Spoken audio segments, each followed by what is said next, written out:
আন্তর্জাতিক চক্রের সক্রিয়তায় তামাক জাতীয় পণ্যের ব্যবহার কমাতে সরকার আশানুরূপ সাফল্য পাচ্ছে না বলে মন্তব্য করেছেন প্রাথমিক ও গণশিক্ষা উপদেষ্টা বিধান রঞ্জন রায় পোদ্দার। সোমবার রাজধানীর সিডাপ মিলনায়তনের সেমিনারে আলোচকরা বলেন, তামাক নিয়ন্ত্রণ অধ্যাদেশে সম্প্রতি যে যুগান্তকারী পরিবর্তন এসেছে তা নতুন সরকার দ্রুতই বাস্তবায়ন করবে। মাহাদি হাসানের রিপোর্টে বিস্তারিত। নির্বাচনী কলরবে মেতে আছে পুরো দেশ। উন্নয়নের প্রতিশ্রুতি দিয়ে যাচ্ছেন প্রার্থীরা, তবে জনস্বাস্থ্য সুরক্ষায় কতটুকু প্রতিশ্রুতিবদ্ধ রাজনৈতিক নেতারা?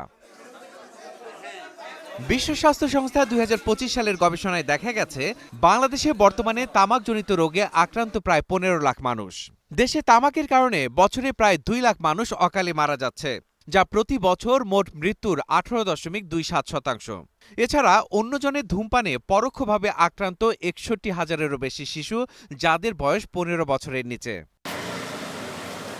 এমন ভয়াবহ পরিস্থিতি বিবেচনায় তামাক নিয়ন্ত্রণে বর্তমান অন্তর্বর্তী সরকার গত বছরের ৩০ ডিসেম্বর পাশ করে তামাক নিয়ন্ত্রণ অধ্যাদেশ ২০২৫, যেখানে জনস্বাস্থ্য সুরক্ষায় শিক্ষা প্রতিষ্ঠান, হাসপাতাল, ক্লিনিক, খেলার মাঠ ও শিশু পার্কের সীমানায় ১০০ মিটারের মধ্যে তামাক পণ্য বেচাকেনা নিষিদ্ধ করা হয়েছে।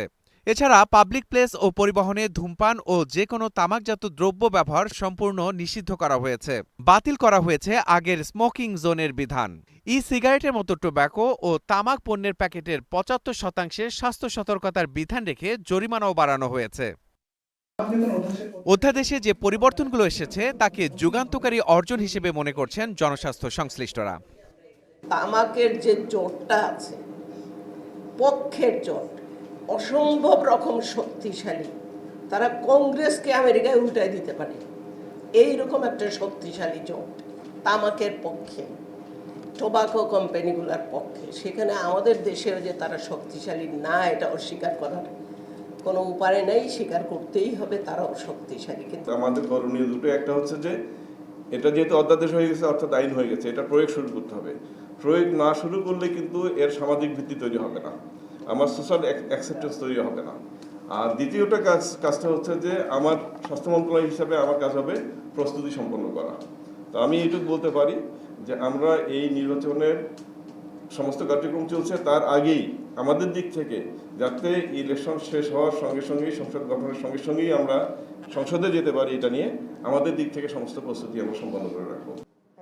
অনুষ্ঠানে উপস্থিত প্রধান অতিথি ও প্রাথমিক ও গণশিক্ষা উপদেষ্টা বিধান রঞ্জন রায় পোদ্দার বলেন, মাদকের প্রসার ঘটাতে আন্তর্জাতিক চক্র সক্রিয়, এতে হিমশিম খাচ্ছে সরকার। তামাক বা টবাকু একটা মাদক দ্রব্য, কিন্তু তবু এটা ক্যাটাগরাইজড হয় না মাদক দ্রব্য হিসাবে। এইখানে কিন্তু পলিটিক্স, ওই আন্তর্জাতিক ফোরাম যেখানে ক্লাসিফাই করা হচ্ছে বিষয়গুলোকে, এইগুলোকে ইনক্লুড করা যাচ্ছে না আন্তর্জাতিক রাজনীতির জন্য, এবং সেইখানেও লবিং কাজ করে। আলোচকরা বলছেন, জনসচেতনতার বিকল্প নেই। মাদক নিয়ন্ত্রণে তাই প্রয়োজন সর্বস্তরে গণসচেতনতা গড়ে তোলা। মাহাদি হাসান, স্টার নিউজ, ঢাকা।